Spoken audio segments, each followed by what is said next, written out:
Alright, so today we're going to start with proper assembly. When you assemble the instrument, you're going to want to treat it kind of like a clarinet in a way. Whenever you put it together, you want to make sure the keys are all lined up forward. So when you connect the bell to this joint here, push this, and then slide it in. That way the keys connect. You see? Mm-hmm. Okay. And then you're going to want to do the same thing up here and get it to kind of just balance out. So why don't you give this a shot real quick and assemble it real quick.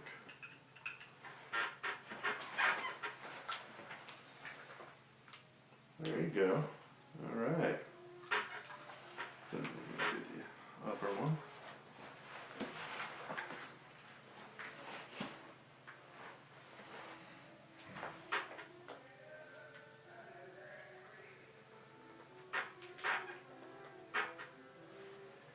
Okay, let's take a look at this.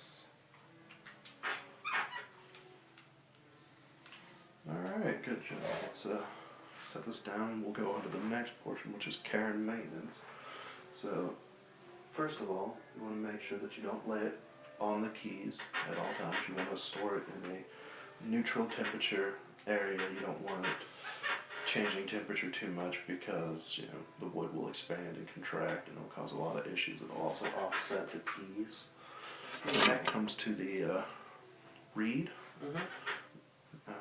as you have your reed over there, you want to be very careful because they break easily. Yeah. I'm using a cruddy reed here, and this reed would cause a lot of issues whenever I would play because it's got all kinds of leaks Right and on the everything. side. So to test to see whether or not you have leaks in your reed, you plug it up and then blow. Any air coming out? Not at all. No leaks whatsoever. Isn't that awesome? Yeah.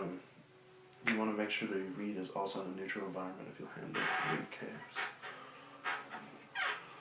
This is kind of a good example of it. This is a nice little tube. Yeah, it doesn't completely cut off all airflow, so it doesn't keep it, you know, all stale and stuff. It gives it a little bit, not a whole lot, but you stick that sucker in there, get her closed. Bada bing, bada boom. Beautiful. Alrighty, so when it comes to, you know, breathing and everything for the oboe, as the future exponent, you just blow and blow and blow until you can't blow no more. You want to take in as much air as you can, and then before you breathe again, you want to let it out and then come bring more in. And you want to make sure that you have good air support coming in and breathing the diaphragm, of course. You alright? Yeah. Okay. When it comes to your embouchure, purse your lips for me. Okay, now imagine that reversed. That's pretty much it. So what we're going to do now is we're going to try to make a noise on the reed. Okay. Now, you're going to be about halfway down.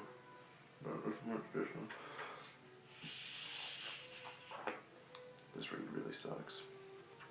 Why don't you try?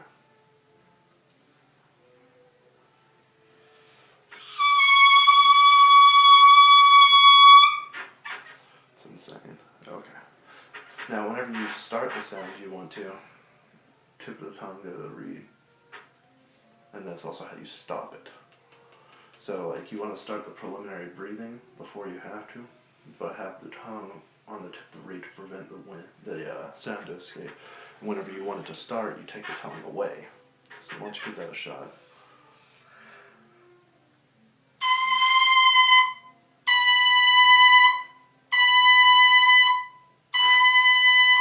Okay.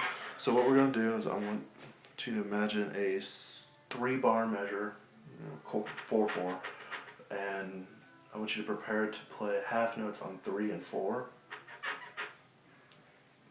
and prepare the sound on 1 and 2. Oh, okay. Okay? Yeah. So, 1, 2, ready, play.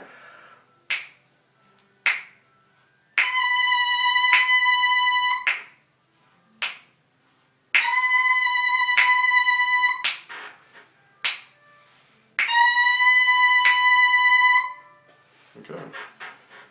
So, hand position is going to be a whole lot like clarinet. You're going to,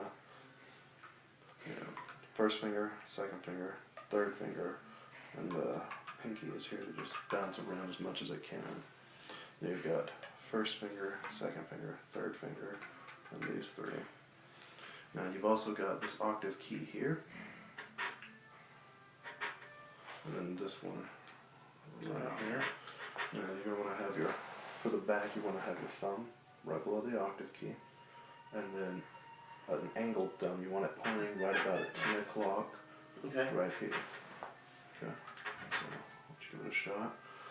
Point that sucker right at the camera. Make sure. Okay, 1, 2, 3. Right below. Angled thumb. 1, 2, 3. Okay. Awesome. Any questions so far? No. Alright, I realize we're going through this really fast. So the posture is of course going to be edge of the seat. Okay. And whenever you hold it, you're going to not hold it down, you're not going to hold it straight out. You're just going to hold it at a, almost like a 90-degree angle from yourself. So why don't you hold it like you would. About like that. Okay. So what we're going to do now is place the mouthpiece in. When you place the mouthpiece in, you want to kind of make sure that the flat end is in line with the octave key or the keys in the front. You want to make sure it's down as far as you can. So, I mean, this is another way to prevent any kind of a problem in the future, as well as to make sure your reed is down as much as it can go, because that eliminates sound issues